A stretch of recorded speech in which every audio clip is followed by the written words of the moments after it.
Mi hijo me envió un mensaje que me destrozó el alma. Decía así: Papá, no vengas a la boda. Clara no quiere que estés allí. Dice que tu presencia lo arruinaría todo. Me quedé helado, con el móvil en la mano, leyendo y releyendo esas palabras como si fueran un puñal clavado en el pecho. Me llamo Manuel Serrano, tengo 69 años y vivo en Salamanca, una ciudad que lo ha visto todo de mi vida. Gracias al canal Voces del Abuelo por dejarme contar mi historia, y gracias a ti, que me estás escuchando ahora mismo. Si lo que voy a decir te toca el corazón, apóyame con un me gusta y suscríbete al canal. Aquí compartimos historias que quizá también se parezcan a la tuya. Desde joven trabajé como mecánico ferroviario. Mi vida transcurrió entre herramientas, grasa, humo de locomotoras y ruido de hierro. Nunca fui rico, pero siempre fui un hombre honrado. Me casé con Elena, la mujer más buena que he conocido. Juntos tuvimos un solo hijo, Andrés. Cuando ella murió hace ya 15 años, mi mundo se quedó vacío. Pero Andrés era mi orgullo, mi razón para seguir. Todo lo que ganaba lo dedicaba a él, sus estudios, su ropa, su futuro. Creí que un día devolvería ese amor en forma de compañía, o al menos de respeto. Pero el respeto se perdió el día que conoció a Clara. Desde el principio, aquella muchacha me miró como si yo fuera un estorbo en su mundo perfecto. Siempre hablaba de viajes, de hoteles, de relojes y de cenas en restaurantes con estrella Michelin. Yo, con mis camisas planchadas pero gastadas y mis manos llenas de cicatrices, no encajaba en su idea de familia. Aún así, me esforcé. Sonreía cuando ella venía, aunque me ignorara. Le compraba flores en el mercado de los domingos, y cada vez que discutían, yo le decía a mi hijo: Andrés, dale tiempo, hijo, todo se acomoda con paciencia. Cuando me anunció que se casaban, sentí un orgullo enorme. Pensé, por fin veré a mi hijo formar su familia, y podré ayudarles en algo. Así que decidí regalarles la luna de miel que tanto soñaban en Menorca. Durante 2 años ahorré euro a euro de mi pensión, incluso renunciando a mis pequeñas comodidades. La semana de la boda, Andrés me mandó los datos del hotel. Aquella mañana me levanté temprano, me puse mi chaqueta gris, cogí el bastón y caminé hasta el banco. Llevaba el móvil preparado para hacer la transferencia. Imaginaba su cara de alegría cuando lo supiera. Pero entonces vibró el teléfono. Era su mensaje: Papá, no vengas a la boda. Clara no quiere que estés. Dice que tu presencia lo arruinaría todo. Sentí un frío recorrerme entero. Me apoyé en el bastón, cerré los ojos y comprendí que hay golpes que no vienen de los puños, sino del silencio de un hijo. Si esta historia te ha conmovido, cuéntame desde qué ciudad de España me escuchas.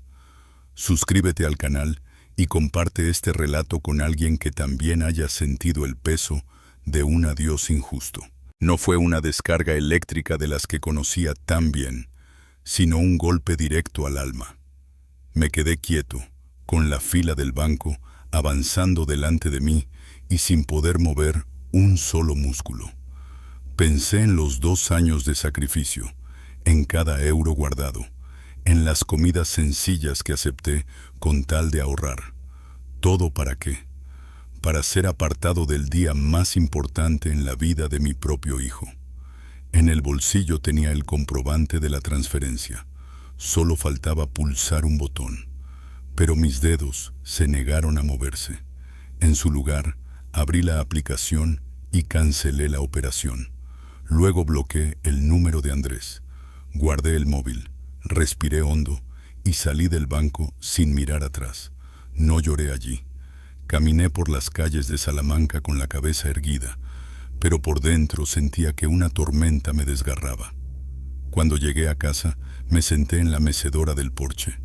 Entonces, sí, las lágrimas salieron solas. No era solo tristeza, Era una mezcla de dolor y alivio. En el fondo, sabía que había llegado la hora de dejar de humillarme. Mientras observaba las nubes que cubrían el cielo de noviembre, recordé cuando Andrés era niño. Una vez cayó de la bicicleta y se rompió un brazo. Pasé 3 noches enteras a su lado en el hospital, sin dormir, sosteniéndole la mano. Y ahora, tantos años después, me decía que mi presencia arruinaría su boda. La vida da vueltas crueles. Pero aquella noche tomé una decisión. Ese dinero ya no sería para ellos, sería para mí. Por primera vez en muchos años, viviría pensando en mí mismo. No imaginaba que ese mensaje cruel sería solo el inicio de algo peor.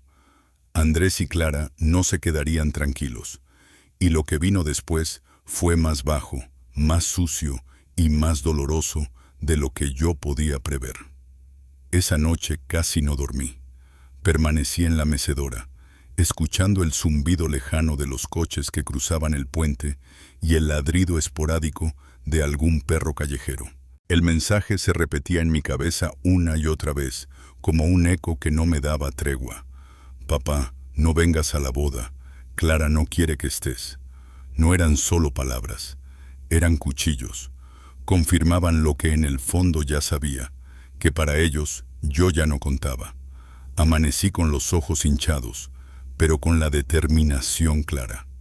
Ese dinero que había guardado durante 2 años no iba a terminar en manos de alguien que me despreciaba. Sería para empezar una nueva etapa, aunque aún no supiera cómo. Al día siguiente fui al banco. Pedí hablar con el gerente, Marcos, un joven amable de unos 30 y tantos, que siempre me atendía con respeto. Quiero bloquear todas mis cuentas, le dije con calma, que nadie pueda mover un solo euro sin mi autorización. Marcos me miró sorprendido, pero no preguntó mucho. Preparó los documentos, me ofreció un café y en pocos minutos todo quedó cerrado bajo llave. Salí del banco más ligero, como si hubiera dejado atrás una carga invisible. Pero sabía que eso no bastaría. Andrés no se quedaría quieto, y Clara mucho menos. Personas así no aceptan un no sin pelear. Y tuve razón. Esa misma tarde, mientras cambiaba una bombilla en la sala, el móvil vibró. Número desconocido. Contesté sin pensar. Del otro lado, la voz fría de Clara. Señor Serrano, le hablo porque Andrés me pidió que lo hiciera. Está preocupado. Dice que aún no ha recibido la transferencia para la luna de miel. La voz de Clara sonaba seca, como quien da una orden y no una petición. Mañana vence el plazo, dijo. Andrés está preocupado. Dice que sin ese dinero no podrán viajar. Por un instante sentí que la mano me temblaba, pero respiré hondo y contesté despacio. Clara, escúchame bien. No va a haber ninguna transferencia. Y dile a mi hijo que, si siguen insistiendo, iré directamente a ver a mi abogado. Hubo un silencio denso, de esos que cortan el aire. Ella tardó unos segundos en reaccionar. Finalmente, con ese tono cínico que tanto la caracterizaba, respondió. Está bien, don Manuel, usted sabrá. Solo no se queje después, cuando su hijo le culpe de haber arruinado el día más importante de su vida. Colgó. Me quedé con el teléfono en la mano, escuchando aún el clic del final de la llamada. Esa fue la última vez que hablé con ella, pero no sería la última vez que intentaron doblarme. 3 días después, mientras desayunaba una tostada con mermelada y café caliente en la terraza, el móvil volvió a sonar. Esta vez era Andrés. No contesté. De inmediato llegó un mensaje. No sé qué te pasa, padre. La gente dice que ya estás perdiendo la cabeza. Si no arreglas esto, buscaré otra manera. Por primera vez en semanas, solté una risa amarga, no de alegría, sino de resignación. Al leerlo entendí algo con claridad. Aquel ya no era el niño que yo cargaba en brazos cuando se resfriaba. Era un hombre frío, calculador, dispuesto a humillar a su propio padre con tal de conseguir dinero. Decidí actuar. Fui a ver a don Damián Ortega, un abogado mayor que me había recomendado un vecino del barrio. Le conté todo desde el principio, sin ocultar nada. Él me escuchó con atención y tras unos segundos de silencio, me dijo con voz firme: «Don Manuel, hizo bien en cancelar esa transferencia. Ahora vamos a proteger su patrimonio. Nadie podrá mover nada sin su firma. Y si su hijo intenta algo, tendremos pruebas para frenarlo». Salí de la oficina con una chispa de tranquilidad en el pecho. Por fin alguien me decía que no estaba loco, que lo que hacía tenía sentido. Pero la calma duró poco. 4 días después, mientras tomaba café en la terraza, escuché un coche detenerse frente a mi casa. Era Andrés. Bajó con esa sonrisa falsa que nunca le llegaba a los ojos. «Papá, tenemos que hablar», dijo desde la verja. Me crucé de brazos y respondí sin moverme de la silla. «Habla desde ahí, Andrés. No necesitas entrar». Intentó mantener la calma, pero la voz le temblaba de rabia. «¿Qué te pasa, padre? Ya hice los pagos al hotel. No puedes bloquear todo así, de repente». «Ese es tu problema, no el mío», repliqué sin vacilar. Golpeó la verja con la mano, furioso. «¿En serio vas a hacer esto después de todo lo que hice por ti?». Lo miré a los ojos. «¿Qué hiciste por mí, Andrés? Siempre fue al revés. Siempre viniste cuando necesitabas algo». Se quedó mudo, rojo de ira. Luego, con un tono venenoso, dijo: «Si no quieres arreglarlo por las buenas, lo haré por las malas.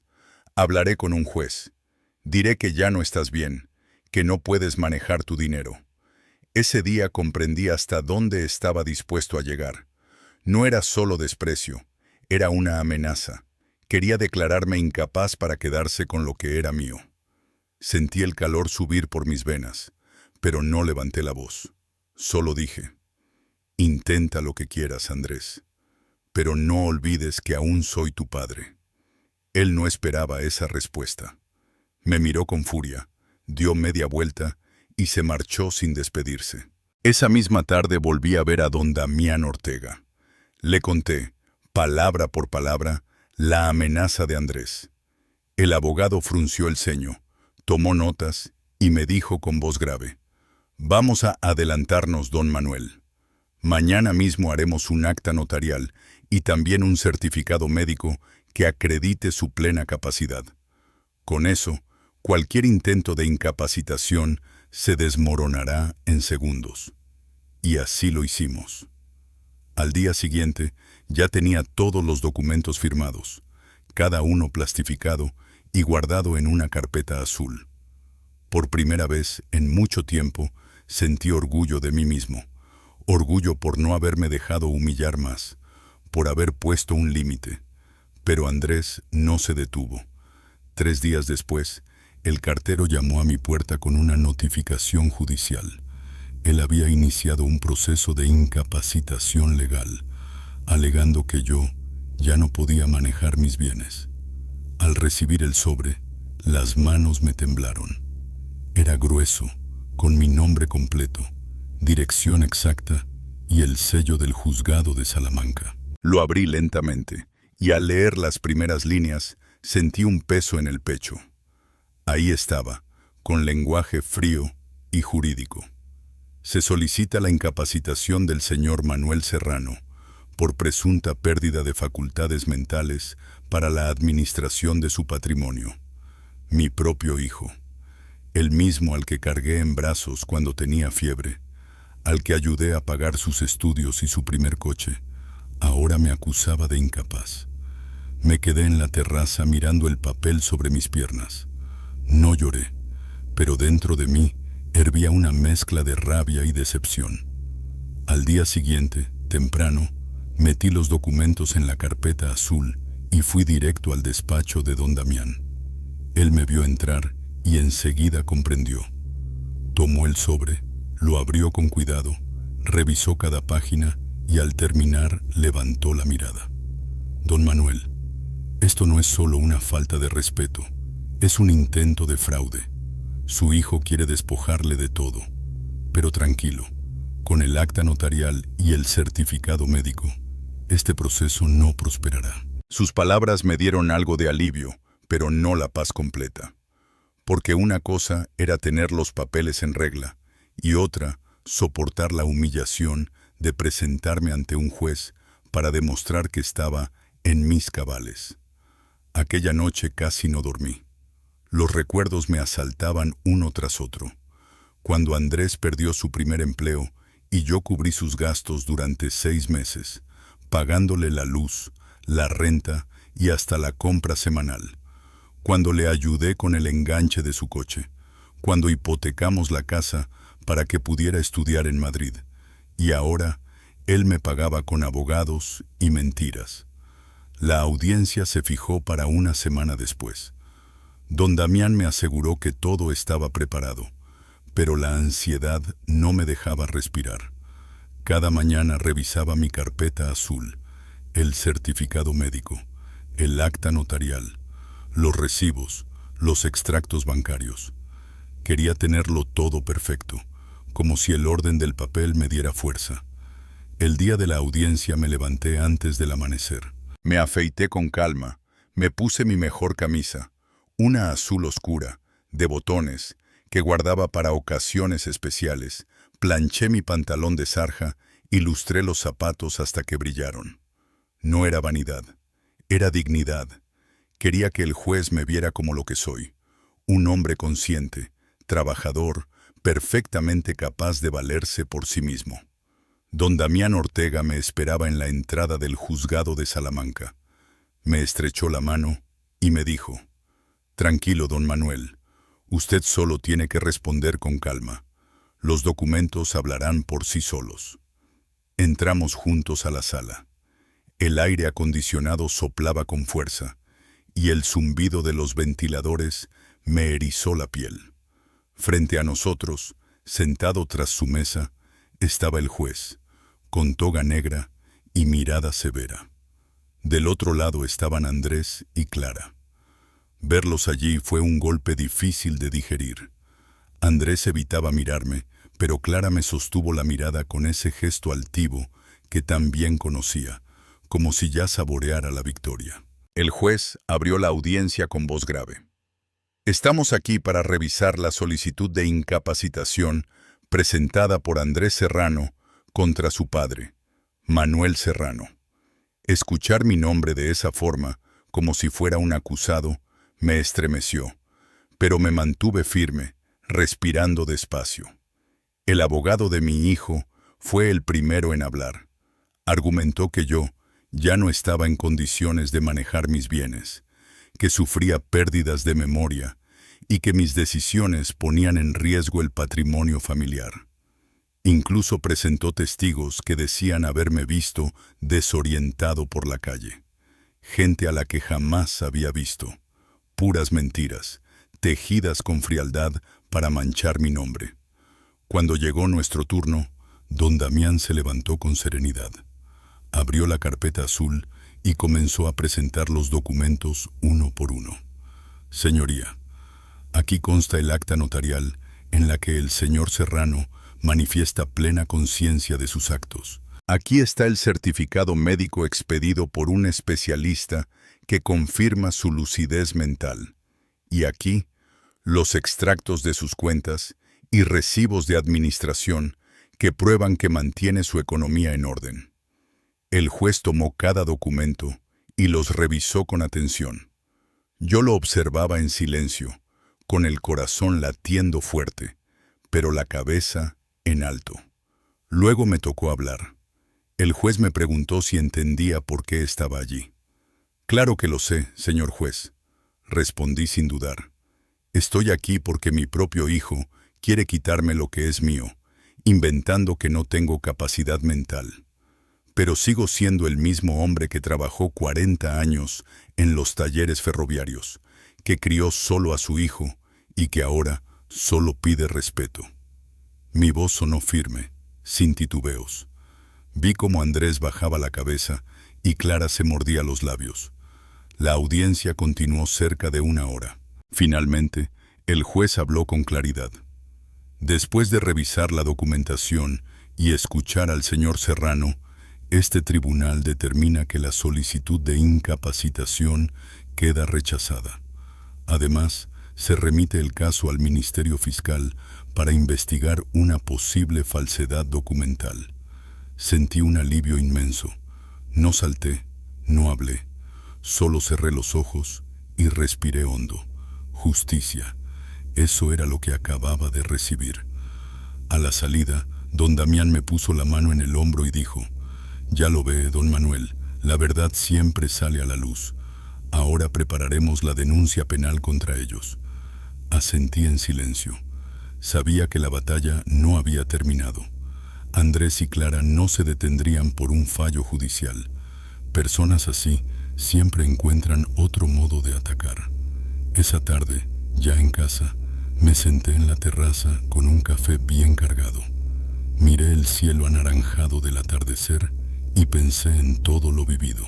Había pasado de ser un padre dispuesto a sacrificar sus ahorros por amor a convertirme en el blanco de una traición que nunca imaginé. Y lo peor era que no venía de un desconocido, sino de mi propio hijo. Mientras daba sorbos a mi café, me hice una promesa. Nunca más permitiría que me pisotearan. Esa etapa de aguantar en silencio había terminado. A partir de ese momento, cada intento de Andrés y Clara sería respondido con la verdad, con documentos y, sobre todo, con dignidad. Lo que no imaginaba era que ellos no se conformarían con haber fracasado en el juzgado. El siguiente golpe sería aún más bajo, y esta vez pondría en riesgo no solo mi patrimonio, sino también mi reputación en todo el barrio. Después de la audiencia pensé que las cosas se calmarían. El juez había rechazado la solicitud de incapacitación y además había ordenado investigar por posible falsedad documental. Creí que, al fin, la justicia me había devuelto un poco de control sobre mi vida. Pero me equivoqué. Andrés y Clara no se detuvieron. Al contrario, redoblaron sus ataques. Esta vez no fue en los tribunales, sino en el barrio, en la vida cotidiana, donde más duele. La primera señal llegó una mañana cualquiera. Yo estaba en la terraza tomando mi café con leche y un bollo recién comprado en la panadería de la esquina, cuando sonó el teléfono. Era don Ramiro, mi vecino de toda la vida, antiguo albañil, hombre serio y de palabra. «Don Manuel, ¿está usted bien?», preguntó con voz grave. «Sí, claro. ¿Por qué lo dice?», respondí, sorprendido. «Porque andan diciendo cosas feas de usted, su hijo y la nuera. Dicen que ya no está bien de la cabeza, que gasta el dinero sin control, incluso que anda regalando sus cosas». Me quedé mudo unos segundos. Sentí como me hervía la sangre. Ya no bastaba con intentar quitarme lo que era mío. Ahora querían destruir mi nombre frente a mis propios vecinos. «Gracias por avisarme, don Ramiro», le dije al fin conteniendo la rabia. «No se preocupe, sé exactamente lo que voy a hacer». Colgué y me quedé un rato mirando la calle. En mi barrio, todos me conocían como un hombre trabajador, puntual, que jamás debía un euro. Si conseguían manchar esa imagen, habrían logrado aislarme, y eso era lo que más dolía: la traición disfrazada de vergüenza pública. No me quedé cruzado de brazos. Al día siguiente fui al notario y redacté una declaración formal, con mi firma reconocida, en la que dejaba constancia de que estaba en pleno uso de mis facultades, y que cualquier rumor contrario era falso. Pero no me detuve ahí. Esa misma tarde me senté en la terraza, coloqué el móvil sobre una mesa y grabé un video. No fue nada preparado, solo yo, con mi camisa de cuadros, sentado en mi mecedora. Soy Manuel Serrano, tengo 69 años y estoy aquí en mi casa de Salamanca, perfectamente consciente y cuidando de mi vida como siempre lo he hecho. Quiero que mis amigos y vecinos sepan que sigo siendo el mismo de siempre. Envié el video a mis contactos, a mis vecinos, a mis antiguos compañeros del taller ferroviario. No lo hice para justificarme, sino para dejar claro que no pensaba quedarme callado. Los días siguientes fueron extraños. Notaba el peso de los rumores en el aire. La señora del kiosco me saludaba con una sonrisa forzada. Los niños del edificio ya no pedían que les arreglara las bicicletas. Pero también llegaron mensajes de apoyo. «Manuel, vimos tu video», me escribió un viejo colega. «Se nota que sigue siendo el mismo de siempre». Ese respaldo me dio fuerza, y al mismo tiempo me dejó claro que Andrés y Clara no se detendrían. Gente así, cuando pierde en un frente, busca otro para seguir atacando. Y no me equivoqué. Una semana después, todo volvió a estallar. Mientras revisaba unas facturas sobre la mesa de la cocina, escuché 3 golpes secos en el portón. Me limpié las manos con un paño y fui a abrir. Afuera había 2 hombres de traje, cada uno con un portapapeles en la mano. «Buenas tardes. ¿Usted es Manuel Serrano?», preguntó uno con voz formal. «Sí, soy yo. ¿Qué se les ofrece?». «Venimos del Departamento de Crédito del Banco de Castilla. Hay un préstamo registrado a su nombre y necesitamos confirmar algunos datos». Sentí que el estómago se me encogía. «Disculpen, señores, pero yo no he solicitado ningún préstamo», respondí, intentando mantener la calma. Uno de ellos abrió la carpeta y me mostró los documentos.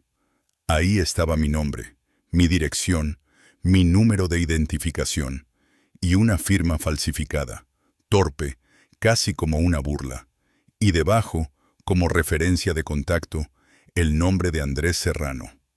Respiré hondo y dije con firmeza: «Esa firma no es mía. Nunca pedí ningún crédito. Si quieren comprobarlo, aquí tengo mis documentos». Los invité a pasar a la cocina. Les mostré mi DNI, los extractos de mi cuenta y todo en orden. Los hombres se miraron incómodos, hicieron un par de llamadas rápidas y finalmente uno de ellos me dijo: «Disculpe las molestias, don Manuel. Parece que estamos ante un posible caso de fraude. Lo investigaremos». Cuando se marcharon, no perdí ni 5 minutos. Agarré mi chaqueta, mis papeles y me fui directo a la comisaría de Salamanca. Allí me atendió un policía veterano llamado Leandro, de manos grandes y voz tranquila. Le conté todo con detalle: la falsificación, la amenaza de incapacitación, los rumores del barrio. Él escuchó sin interrumpirme, asentía de vez en cuando y al final me dijo: «Don Manuel, lo que está viviendo es más común de lo que piensa. Muchos mayores callan por miedo o vergüenza. Usted está haciendo lo correcto. Vamos a levantar un acta por intento de fraude y falsedad documental». Firmé la denuncia con mano firme y salí con el comprobante en el bolsillo. Sentí orgullo, una dignidad que hacía tiempo no sentía. Estaba defendiendo mi nombre, y eso valía más que cualquier herencia. De allí fui directo al despacho de don Damián Ortega. Cuando le conté lo del préstamo falso, frunció el ceño. «Esto ya no es un asunto familiar, Manuel», me dijo con tono grave. «Esto es un delito. Vamos a moverlo a la fiscalía». Y así lo hicimos. Esa misma semana, mi carpeta azul se llenó de nuevos documentos: copia de la denuncia, recibos bancarios, certificados médicos, incluso fotografías de mi firma auténtica. Cada hoja era un escudo contra los ataques de Andrés y Clara. Las noches, sin embargo, eran duras. Me costaba dormir. Cerraba los ojos y escuchaba la voz de mi hijo diciéndome que estaba loco, que me quitaría todo. Pero dentro de mí había nacido un fuego nuevo. Ya no era el hombre resignado que agachaba la cabeza. Ahora estaba luchando con la verdad en la mano. Un sábado por la mañana, mientras barría el patio, oí 3 golpes suaves, distintos de los anteriores. Abrí el portón y me encontré con un rostro que no veía desde hacía más de 10 años. Ramiro, un viejo amigo de mis tiempos en el taller ferroviario. «Manuel, Vine porque me enteré de algo y no podía quedarme callado. Le serví café en la cocina y tras unos segundos de silencio, soltó la verdad. Trabajo ahora en un despacho. Vi unos documentos que me dieron mala espina. Están a tu nombre, pero no son tuyos. Son papeles falsificados, inventarios de propiedades, transferencias de bienes. Y todo apunta a Andrés y Clara. Me quedé mirando el fondo de la taza. Lo sabía, susurré.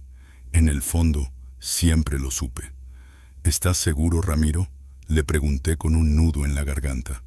Lo vi con mis propios ojos, Manuel, respondió con firmeza.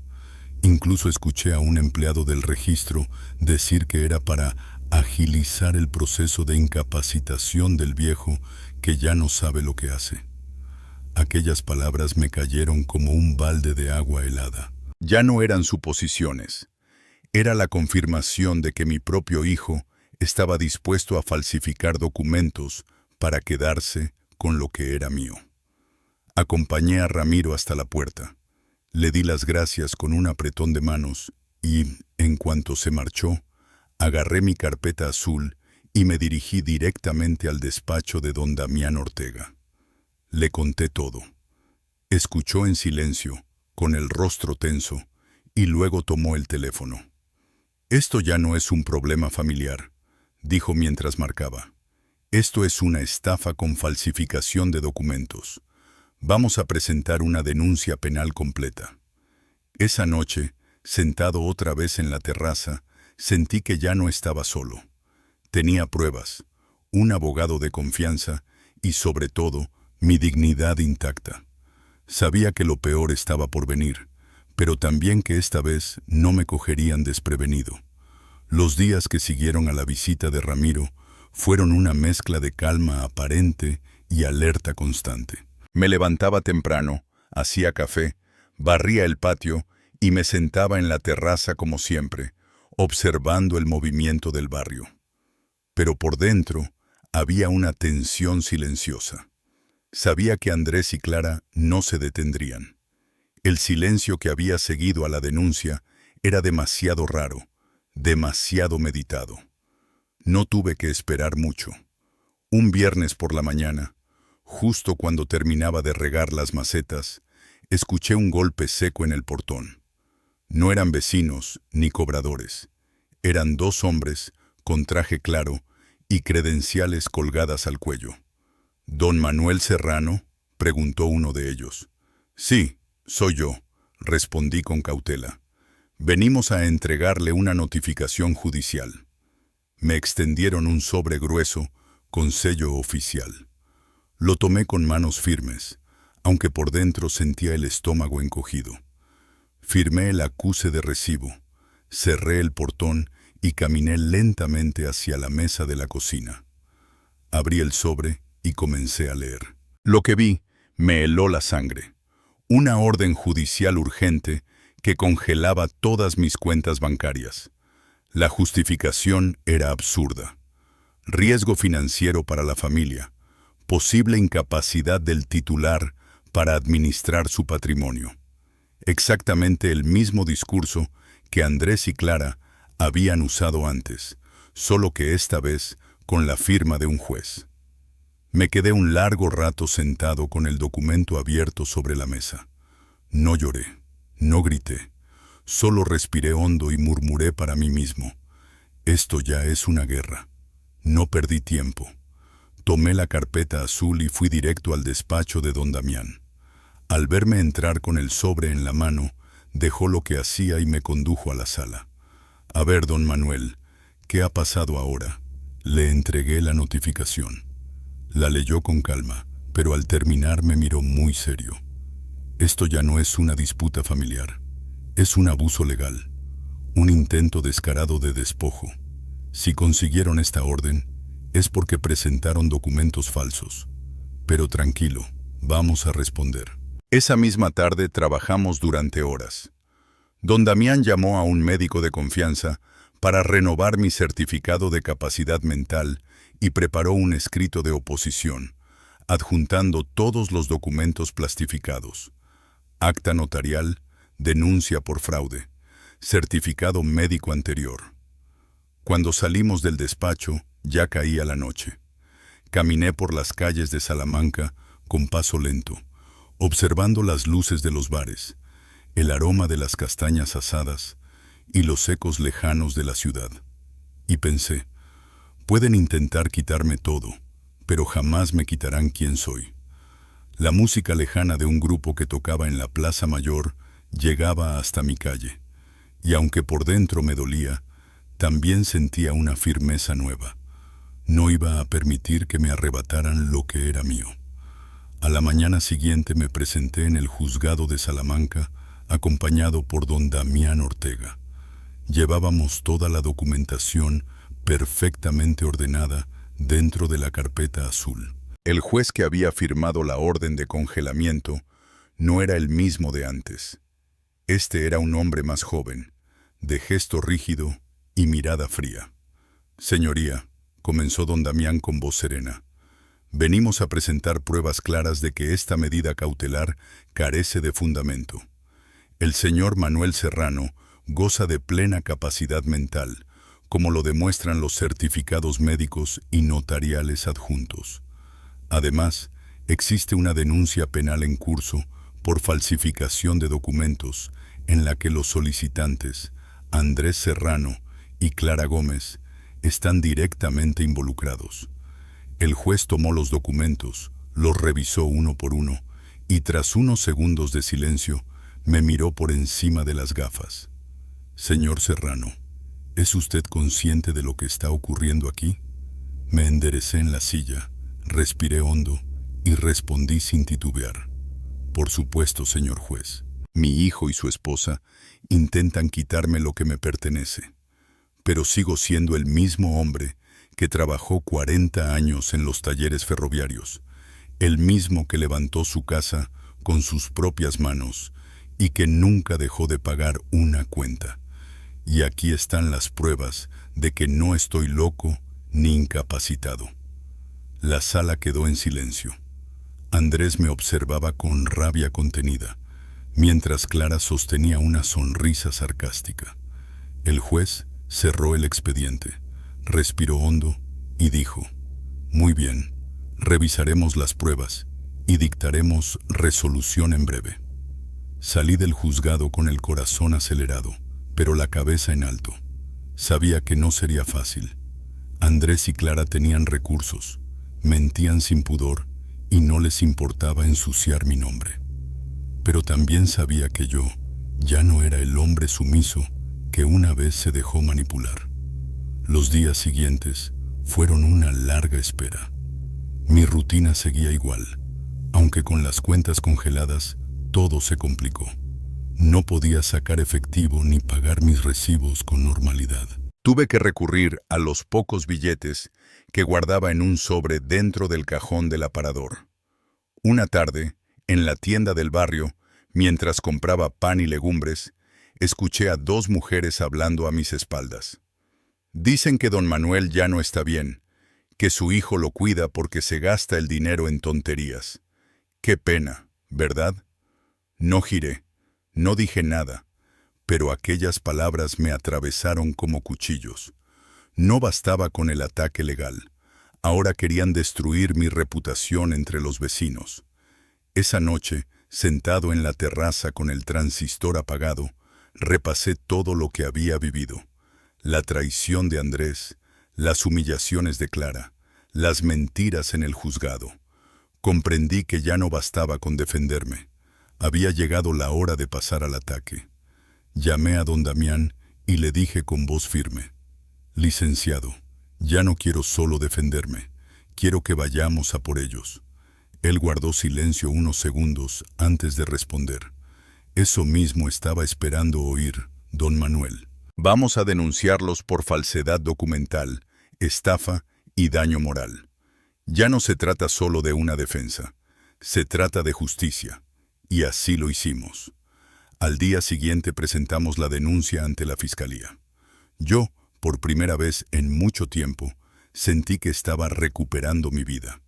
Entregamos copias de todas las pruebas, las firmas falsificadas, los intentos de fraude bancario, los rumores malintencionados. Todo quedó registrado en actas oficiales. Mientras salíamos de la fiscalía, don Damián Ortega me puso una mano en el hombro y dijo con su calma habitual: «Esto no se gana en un día, don Manuel, pero créame, cada documento que presentamos es un muro más, y llegará un momento en que ese muro será tan alto que Andrés y Clara no podrán escalarlo». Aquella noche dormí un poco mejor, no porque la guerra hubiera terminado, sino porque al fin sentía que no estaba solo, que había un camino claro, que luchaba desde el lado correcto. Lo que no sabía era que, al verse acorralados, Andrés y Clara estaban preparando un golpe aún más sucio. Algo que no solo me afectaría a mí, sino que pondría en riesgo todo lo que había construido: mi casa, mi nombre y mi tranquilidad. La calma que había sentido después de presentar la denuncia duró muy poco.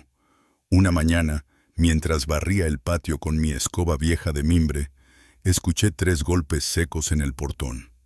Sentí un presentimiento amargo, de esos que te avisan que algo malo se acerca.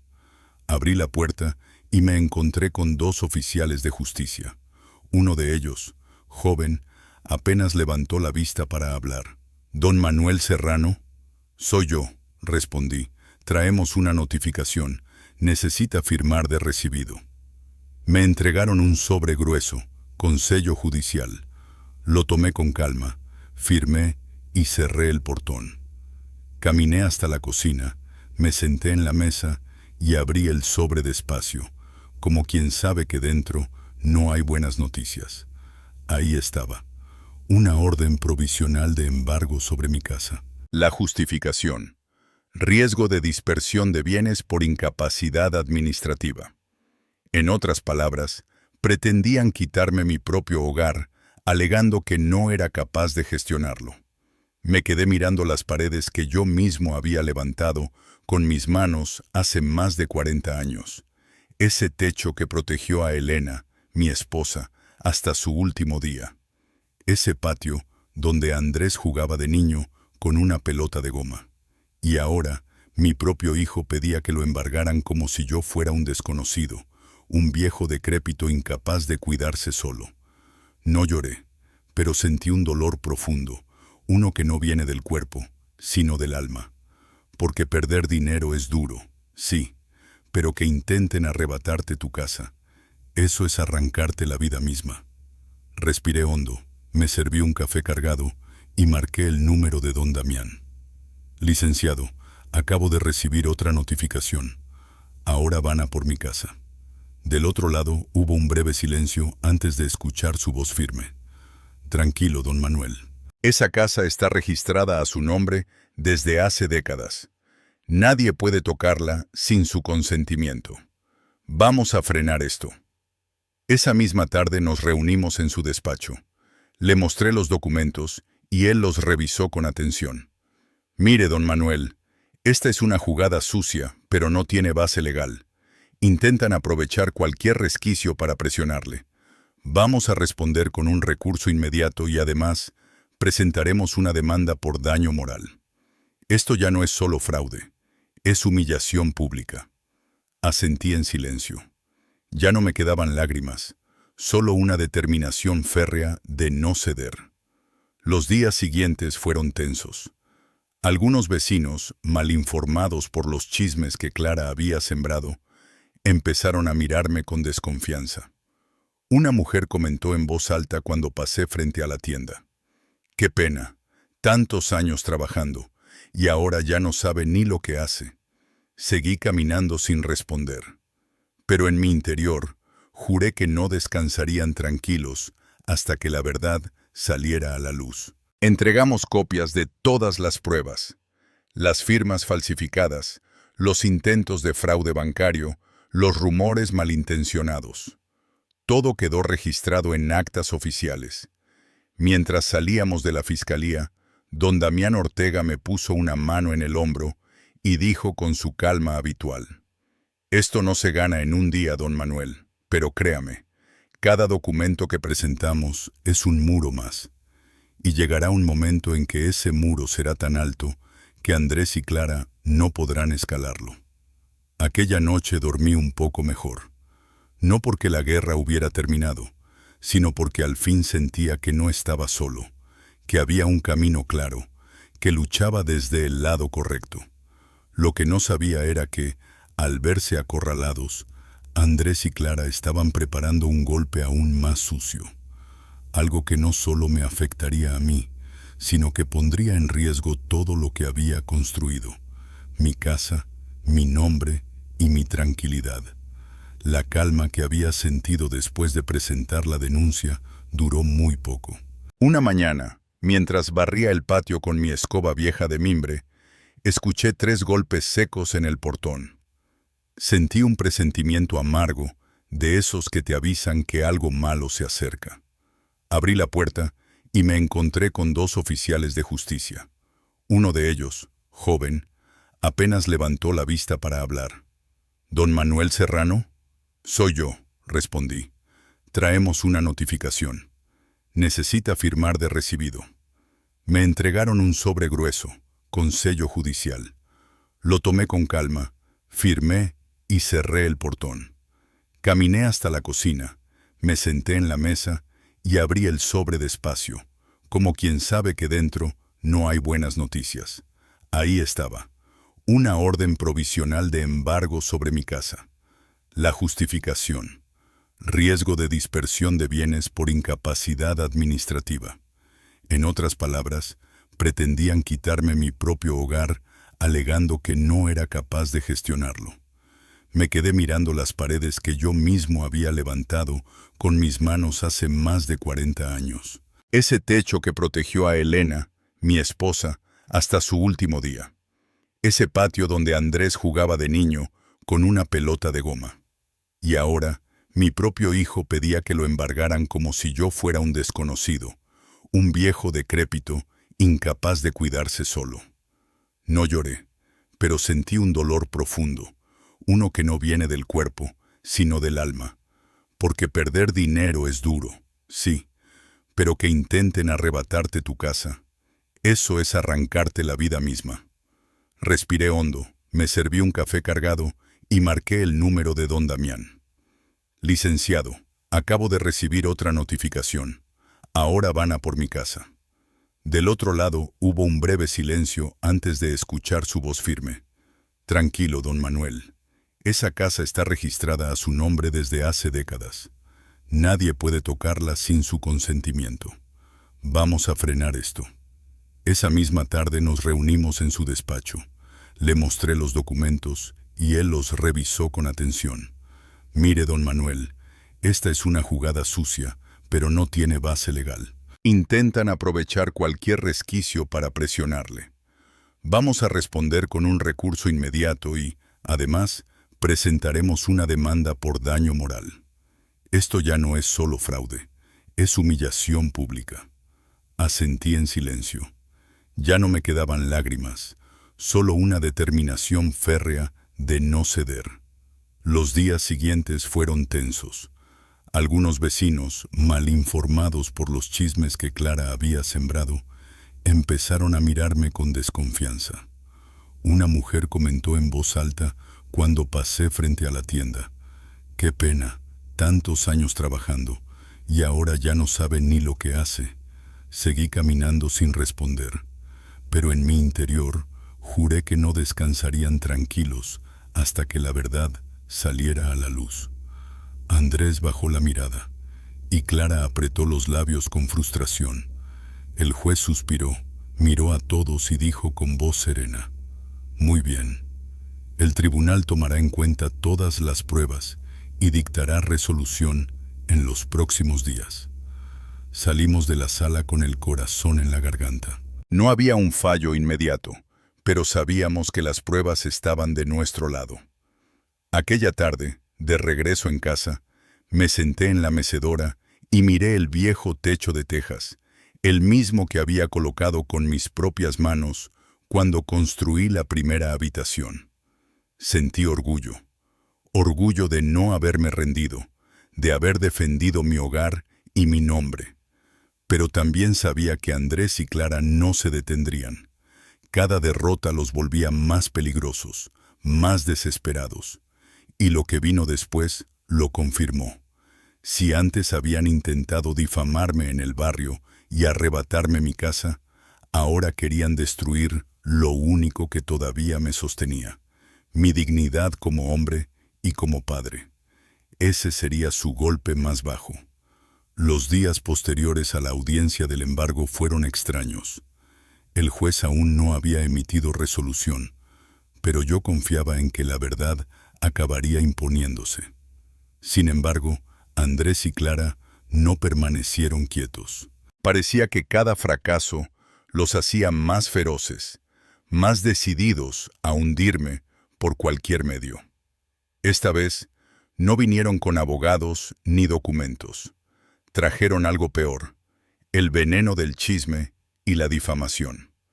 Una mañana, mientras iba a la panadería del barrio, escuché a dos vecinas hablando en voz baja, aunque lo bastante fuerte para que alcanzara cada palabra. Dicen que don Manuel ya no está bien, que firma papeles sin darse cuenta. Sí, que hasta anda regalando sus cosas. Andrés está preocupado. Dicen que el pobre se ha vuelto loco. Sentí un golpe seco en el estómago. Ellas ni siquiera se dieron cuenta de que estaba detrás de ellas, con la bolsa del pan en la mano. No dije nada. Caminé despacio de regreso a casa, con la cabeza gacha y el alma cargada. Pero el rumor no se detuvo ahí. Esa misma tarde me llamó doña Rita, mi vecina de toda la vida, una mujer sencilla que a veces me ayudaba con la limpieza. Don Manuel, me dijo con voz apenada, no sé cómo decirle esto, pero Andrés y Clara andan diciendo por el barrio que usted ya no sabe ni quién es, que está gastando su dinero con gente que lo engaña. Cerré los ojos, respiré hondo y respondí con calma. Gracias por avisarme, Rita. No se preocupe, sé perfectamente cómo voy a responder. Cuando colgué, miré el techo de mi casa y recordé las palabras de Elena, mi difunta esposa. El respeto no se ruega, Manuel. El respeto se defiende. Esa noche tomé una decisión. Ya no bastaba con certificados médicos ni actas notariales. Tenía que mirar a la gente a los ojos y decirles la verdad. Al día siguiente, con la luz del amanecer entrando por la ventana, coloqué el móvil frente a mí y grabé un nuevo video. Soy Manuel Serrano. Algunos me conocéis desde hace décadas. He trabajado como mecánico ferroviario toda mi vida. He pagado cada recibo, he ayudado a mis vecinos y he criado a mi hijo con lo poco que tuve. Hoy solo quiero deciros algo. Sigo aquí, lúcido, consciente y con mi vida en orden. No creáis los rumores. Yo sé quién soy y sé lo que tengo. Envié el video por WhatsApp a mis contactos y pedí a varios amigos que lo compartieran. En pocas horas circulaba por todo el barrio. Algunos vecinos me mandaron mensajes de apoyo, otros se acercaron a saludarme en la calle. Pero también supe que había quienes preferían quedarse con la versión de Andrés y Clara, y lo confirmé poco después. Unos días después, fui a misa un domingo por la mañana, como hacía desde joven. Salamanca amanecía fría, y las campanas de San Marcos repicaban con un eco que solía traerme paz. Pero aquella vez, en cuanto crucé la puerta de la iglesia, sentí las miradas clavadas en mi espalda. Algunos feligreses me saludaron con la misma calidez de siempre, pero otros apenas inclinaron la cabeza con un gesto distante, desconfiado. El veneno del chisme se había infiltrado incluso en aquel lugar que siempre había sido mi refugio. Al volver a casa, me senté en la terraza con el corazón apretado. Pensé en Elena, en cómo siempre encontraba palabras para levantarme el ánimo, y recordé otra de sus frases, una de esas que repetía cada vez que la vida se volvía dura. Manuel, la verdad tarda, pero llega. Y cuando llega, brilla más que cualquier mentira. Decidí no rendirme. Al día siguiente fui a ver a don Damián Ortega y le conté lo que estaba pasando en el barrio. Escuchó sin interrumpirme, con el ceño fruncido y la pluma suspendida sobre el papel. Don Manuel, lo que buscan ahora es quebrarlo emocionalmente. Quieren que se sienta solo y dudoso de sí mismo. Pero no se preocupe, ya estamos preparando la denuncia por daño moral. Y estos rumores solo reforzarán nuestra causa. Asentí, aunque por dentro sabía que la herida ya estaba abierta. Porque una cosa era defenderse en un juzgado, y otra era ver cómo tus propios vecinos empezaban a mirarte como si fueras un viejo perdido. La gota que colmó el vaso llegó a los pocos días. Aquella tarde, mientras repasaba unas facturas en la mesa de la cocina, tocaron con fuerza el portón. Al abrir, me encontré con dos hombres desconocidos y una mujer con una carpeta en la mano. «Buenas tardes, señor Serrano», dijo ella con tono profesional. «Somos del Departamento de Servicios Sociales. Hemos recibido una denuncia anónima sobre un posible caso de abuso financiero y condiciones inadecuadas de vivienda. Necesitamos hacer una inspección». Sentí cómo me subía la sangre a la cara. «¿Quién les ha dicho eso?», pregunté, conteniendo la rabia. «Son denuncias anónimas, señor. Tenemos que cumplir con el protocolo». Respiré hondo. No tenía nada que esconder. Les abrí la puerta y los acompañé por la casa. La sala limpia, la cocina ordenada, las macetas del patio regadas esa misma mañana. Revisaron todo con la mirada clínica de quien busca un fallo, pero no encontraron nada. «Señor Serrano», dijo al final la trabajadora social, «a simple vista todo está en orden. Levantaremos un informe favorable». Me entregó un papel de constancia y se marcharon. Pero yo me quedé de pie en el umbral, con un sabor amargo en la boca. Ya no se conformaban con mentir. Ahora usaban las instituciones para humillarme, como si yo fuera un anciano incapaz de cuidar de sí mismo. Aquella noche no dormí. Me quedé mirando el techo, recordando cada sacrificio hecho por Andrés, cada vez que lo ayudé cuando se quedaba sin trabajo o sin dinero. Me pregunté una y otra vez, ¿en qué momento dejó de verme como padre para verme como un obstáculo? A la mañana siguiente volví al despacho de don Damián y le conté lo ocurrido. Él escuchó con paciencia, tomó nota y dijo, «Esto lo confirma.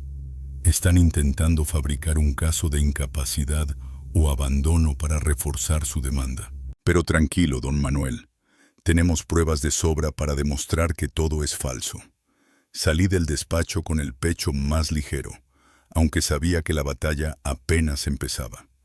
En los días siguientes, reforcé mis lazos con los vecinos que aún creían en mí. Doña Rita empezó a visitarme más seguido, llevándome empanadas o simplemente compañía. Don Arindo, el albañil jubilado, se ofreció a testificar si fuera necesario. Ese apoyo me devolvió fuerza, pero el golpe más duro aún estaba por llegar. Una tarde, mientras barría el patio, recibí una llamada del juzgado. Me informaron de que Andrés había presentado nuevos testigos que afirmaban que yo sufría episodios de confusión mental, que me perdía por las calles, que olvidaba nombres, personas que yo ni siquiera conocía. Colgué el teléfono con un nudo en la garganta. Ya no bastaba con querer quedarse con mi casa o mi dinero. Ahora querían destruir mi dignidad, pintarme como un viejo senil ante todos. Esa noche me senté en la terraza con mi taza de café. El cielo de Salamanca estaba despejado, lleno de estrellas, pero dentro de mí había tormenta. Me hice una promesa. Aunque tuviera que asistir a cada audiencia, aunque tuviera que mirar a cada persona a los ojos para repetir quién soy, no dejaría que me arrancaran mi honor. Me lo debía a mí y a la memoria de Elena. Sabía que la siguiente audiencia no sería solo sobre bienes o propiedades. Sería sobre mi nombre, sobre mi identidad, sobre mi derecho a ser tratado como un hombre capaz y digno. La mañana de la audiencia amaneció gris, con nubes bajas que presagiaban lluvia. Dormí apenas unas horas, repasando una y otra vez en mi cabeza cada documento y cada palabra que debía decir. Sobre la mesa de la cocina reposaba mi carpeta azul plastificada, con los papeles que me daban fuerza. Certificados médicos, actas notariales, denuncias y recibos. Aquella carpeta era más que un conjunto de documentos. Era mi escudo. Me vestí con mi camisa azul oscura, la misma que había usado en otras audiencias. Pantalón de sarga planchado, zapatos lustrados. Quería llegar al tribunal no como un anciano vencido, sino como un hombre consciente de quién era. Don Damián Ortega me recogió frente a la casa. Llevaba su maletín negro y una mirada firme. «Hoy va a ser duro, don Manuel», me advirtió. «Ellos traen testigos falsos preparados para decir que usted está confundido, que ya no sabe manejar su vida. Pero no se preocupe, tenemos pruebas sólidas y lo más importante, su palabra». Asentí. No tenía miedo, pero sí un cansancio profundo que se mezclaba con rabia contenida. Cuando llegamos al juzgado vi a Andrés y Clara esperándonos en la sala. Ella, con su sonrisa cínica de siempre. Él, rígido, evitando mirarme. Detrás de ellos, 3 personas desconocidas, los supuestos testigos. El juez, un hombre de unos 60 años con mirada severa, abrió la sesión con voz firme. «Estamos aquí para escuchar las declaraciones sobre la posible incapacidad del señor Manuel Serrano». El abogado de Andrés se levantó y comenzó su función. Llamó a la primera testigo, una mujer que aseguró haberme visto desorientado cerca del mercado. «Caminaba en círculos», dijo. Le pregunté si estaba bien y me contestó que no recordaba su dirección. La miré fijamente. Jamás la había visto. El segundo testigo, un hombre joven, declaró que yo había intentado pagar 2 veces la misma cuenta en una tienda. Mentira. Y el tercero, un supuesto vecino, afirmó que me había visto hablando solo en la terraza, como si estuviera confundido. Cada palabra era un puñal, no porque fuera cierta, sino porque estaba calculada para destruir mi imagen. Cuando terminaron, el juez me miró directamente.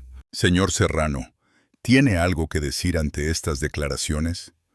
Me puse de pie despacio, con la carpeta azul en la mano. Respiré hondo y respondí sin levantar la voz, pero con toda la firmeza que me quedaba. «Señoría, jamás he visto a estas personas. No son testigos. Son actores pagados para convertir a un padre en un loco. Y yo no estoy loco. Estoy cansado, sí, pero más lúcido que nunca. Lo que dicen es falso, señoría», dije con voz firme. «Aquí están los certificados médicos que confirman mi plena lucidez. Aquí está el acta notarial donde dejo constancia de mi capacidad. Y aquí mis comprobantes de gastos, todos ordenados, sin un solo error». Abrí mi carpeta azul y mostré cada documento con las manos firmes. A mi lado, don Damián Ortega se levantó también y fue entregando los papeles al juez uno por uno. «Además», continué, «tengo testigos reales, personas que me conocen desde hace décadas.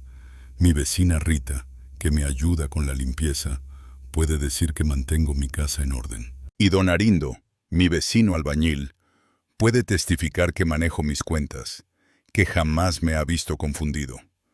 El juez escuchaba en silencio, observándome con atención.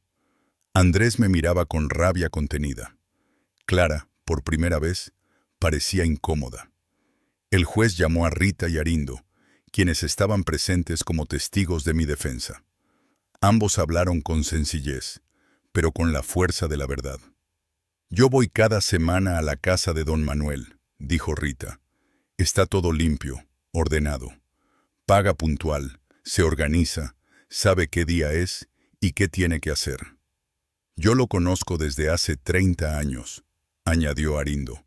«Lo he visto trabajar, pagar sus cuentas, cuidar su casa. Es un hombre lúcido, consciente y honrado. El contraste entre las mentiras de los testigos falsos y las palabras sinceras de mis vecinos era abrumador. Podía verse incluso en el rostro del juez, que asintió lentamente mientras revisaba los documentos. He revisado las pruebas y he escuchado a todos los testigos, dijo finalmente. Las declaraciones presentadas por los solicitantes carecen de fundamento. Por el contrario, los documentos y testimonios aportados por el señor Manuel Serrano muestran que conserva plena capacidad para gestionar sus bienes y su vida. Hizo una pausa y añadió con tono grave: por lo tanto, este tribunal rechaza cualquier intento de declarar incapaz al señor Serrano y ordena abrir investigación formal por falsedad en testimonios y documentos. Sentí que las piernas me temblaban, pero no de miedo, sino de alivio. Era justicia. Cerré los ojos unos segundos y respiré hondo. Andrés bajó la cabeza. Clara apretó los labios hasta casi romperlos. Sabían que habían perdido, al menos por ahora. Al salir del tribunal, don Damián me estrechó la mano con fuerza. Lo consiguió, don Manuel. No solo defendió su patrimonio, defendió su nombre. Y eso vale más que cualquier dinero. Caminamos juntos por el pasillo del juzgado. Yo iba en silencio, con la carpeta azul apretada contra el pecho. No era un triunfo de aplausos, sino un triunfo silencioso, íntimo, pero profundo. Esa tarde, ya en casa, me senté en la terraza con un café caliente. El cielo comenzaba a despejarse y los primeros rayos de sol se filtraban entre las nubes. Miré alrededor. Mi casa seguía en pie, mis papeles en orden, mi dignidad intacta. Pero en el fondo sabía que aún no había terminado. Aunque había ganado en el tribunal, Andrés y Clara no iban a rendirse. Lo que estaba en juego ya no era solo mi casa o mis cuentas. Era mi futuro, mi tranquilidad, mi vida misma. Esa noche, mientras el barrio se sumía en silencio, pensé en todo lo que había vivido. Recordé a Elena, mis años en el ferrocarril, los sacrificios por mi hijo, y comprendí que lo más valioso que me quedaba no eran los bienes, sino mi historia, mi nombre y mi capacidad de mirar a cualquiera a los ojos y decir: aquí estoy, lúcido, consciente y digno. Con esa certeza me acosté, sabiendo que lo peor aún estaba por llegar.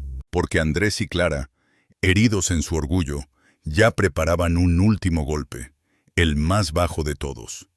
Salí del juzgado con la esperanza de que, por fin, las cosas se calmarían. Había quedado demostrado ante la ley que yo estaba lúcido, que no necesitaba tutela alguna. Los testigos falsos se habían contradicho, y el tribunal había ordenado abrir una investigación formal contra Andrés y Clara por falsedad. Para mí, eso era suficiente. Era como si hubiese recuperado mi nombre y mi lugar frente a todos. Pero me equivoqué. Los que viven de la mentira no aceptan la derrota con facilidad. Pasaron unos días de silencio extraño. Ni llamadas, ni mensajes, ni golpes en el portón. Yo seguía con mi rutina de siempre. El café de la mañana, barrer el patio, escuchar el parte de noticias en la radio por las tardes. Pero cada vez que sonaba el teléfono, el corazón se me aceleraba. Sabía que algo faltaba. El golpe final. Y llegó un sábado por la tarde. Estaba sentado en la terraza, mirando cómo el sol se escondía tras los tejados de Salamanca, cuando tocaron la puerta. No fueron golpes fuertes, 3 toques suaves, casi respetuosos. Abrí con cautela y me encontré con un hombre trajeado, de gesto serio, que portaba una carpeta. Buenas tardes, señor Serrano. Soy notificador del Ministerio de Justicia. Vengo a informarle que existe una denuncia en su contra por abandono de deberes familiares y maltrato psicológico. Por un instante me quedé sin aire. ¿Abandono? ¿Maltrato? Repetí en voz baja. Yo, que había dado todo por mi hijo, que había trabajado bajo la lluvia, que había sacrificado mi salud y mi descanso para que nada le faltara. Ahora me acusaban de eso. ¿Quién presentó la denuncia?, pregunté, aunque ya conocía la respuesta. Su hijo Andrés Serrano y su esposa Clara Gómez, respondió el notificador. Firmé el documento con manos temblorosas y cerré la puerta. Me senté en la mesa de la cocina mirando el papel. Esta vez no querían mi dinero ni mi casa. Querían destruir mi memoria como padre. Esa noche no dormí. Me quedé mirando el techo, recordando cada momento con Andrés cuando era niño. Sus primeros pasos, su bicicleta roja, aquellas noches en vela en el hospital cuando se rompió el brazo. Y ahora ese mismo niño, convertido en hombre, me acusaba de haberlo maltratado. A la mañana siguiente llamé a don Damián Ortega. Le conté todo con voz quebrada. Don Manuel, me dijo tras un silencio, esto es lo más bajo que podían hacer. Pero no se preocupe, vamos a responder. Usted puede demostrar que siempre fue un padre presente. Esa semana preparamos la defensa, fotografías, recibos escolares, cartas, testigos. Doña Rita declaró que siempre me había visto cuidar a mi hijo, y don Arindo contó cómo me desvivía trabajando para pagarle los estudios. El día de la audiencia, al entrar en la sala, el corazón me golpeaba el pecho. No era una disputa por bienes, era por mi historia, por mi nombre como padre. El fiscal leyó la denuncia en voz monótona, que yo había sido un padre ausente, que había ejercido maltrato psicológico, que Andrés se había criado solo. Cada palabra era una puñalada. Cuando llegó mi turno, me levanté con serenidad.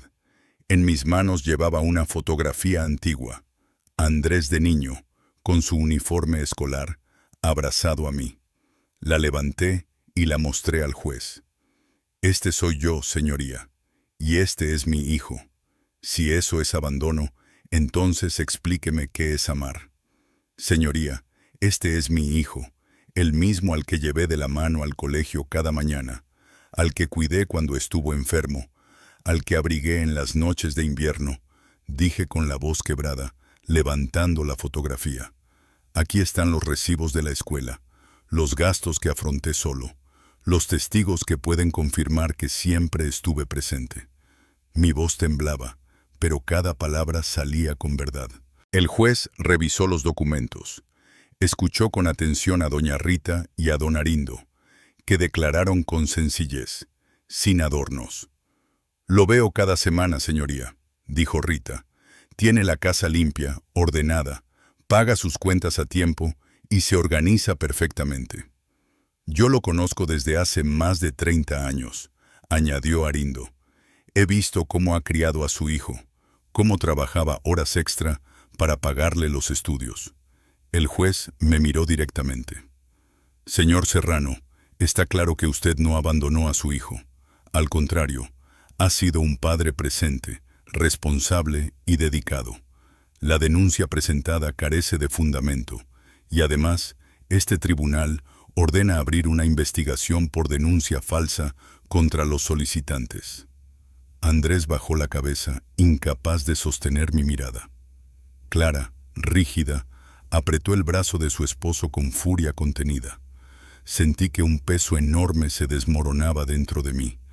Por primera vez en mucho tiempo, respiré con libertad. Al salir del tribunal, don Damián Ortega me abrazó con fuerza. Ya está, don Manuel, dijo. Se acabó. Caminé de regreso a casa despacio, pero con pasos firmes. El sol de Salamanca brillaba con una calidez que hacía años no sentía sobre la piel. Aquella luz tenía un sabor distinto, el de la justicia. Esa tarde me senté en la terraza, con un café recién hecho. Miré el cielo despejado y sentí una paz que creí perdida. Pensé en Elena, mi difunta esposa, en todo lo que habíamos vivido juntos, y en Andrés, aquel niño que un día se dormía sobre mi hombro cuando volvíamos del parque. El dolor de su traición seguía ahí, pero ya no pesaba igual. Era un dolor distinto, uno que me recordaba que yo había hecho lo correcto, que había sido un buen padre, aunque él no lo reconociera. La vida me había enseñado algo que ningún juicio podía borrar. Los bienes se pierden, las cuentas se vacían, las reputaciones pueden mancharse con mentiras, pero la dignidad no se entrega. Esa solo te la quitan si la cedes. Miré a mi alrededor. Mi casa seguía en pie. Mis papeles estaban en orden. Mi nombre, limpio otra vez. Andrés y Clara podrían seguir odiando, podrían seguir tramando, pero ya no tenían poder sobre mí. Porque entendí que la mayor victoria no era ganar un juicio ni conservar mis bienes, sino poder sentarme en mi terraza, mirar al cielo y decirme: Manuel Serrano, seguiste de pie, no te doblaron, no te quebraron. Y eso, para un hombre de mi edad, vale más que cualquier herencia. Mi historia podría haber terminado como una tragedia familiar, pero al desaparecer por un tiempo, todos encontramos algo mucho mejor. Una familia real, construida sobre el respeto, la gratitud y el amor genuino. ¿Te ha gustado mi historia? Cuéntame desde qué ciudad nos estás viendo. Si te ha inspirado, deja un me gusta y suscríbete al canal. Nos vemos en la próxima historia, porque nunca es demasiado tarde para empezar de nuevo.